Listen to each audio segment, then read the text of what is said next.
திருச்செந்தூர் குடமுழுக்கு பக்தர்களுக்கு good news சொன்ன தமிழக அரசு.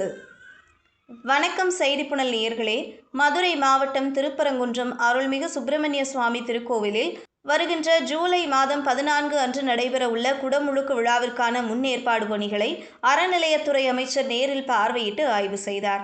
இதனைத் தொடர்ந்து செய்தியாளர்களிடம் பேசிய அவர், அறுபடை வீடுகளில் முதல் வீடாக திகழும் திருப்பரங்குன்றம் அருள்மிகு சுப்பிரமணிய சுவாமி திருக்கோவிலுக்கு சுமார் 2.5 கோடி ரூபாய்க்கு திருப்பணிகள் மேற்கொள்ளப்பட்டு 14 ஆண்டுகளுக்கு பிறகு வருகின்ற ஜூலை மாதம் 14 அன்று காலை 6 மணியிலிருந்து 7 மணிக்குள்ளாக குடமுழுக்கு நடைபெற உள்ளதை முன்னிட்டு மேற்கொள்ளப்பட வேண்டிய முன்னேற்பாடு பணிகள் குறித்தும், இத்திருக்கோவிலின் குடமுழுக்கிற்கு ஒரே நேரத்தில் ஆயிரக்கணக்கான பக்தர்கள் வருகை தந்தாலும் அனைவரும் குடமுழுக்கை பார்க்கின்ற வகையில் சுற்றிலும் திருக்கோவிலை சுற்றிலும் LED அமைத்தல், பக்தர்களுக்கு தேவையான உணவு, குடிநீர், கழிப்பிட வசதி மற்றும் மருத்துவ வசதி போன்றவற்றை ஏற்படுத்துதல், பாதுகாப்பு ஏற்பாடுகள் போன்றவை குறித்தும் ஆய்வு மேற்கொண்டோம்.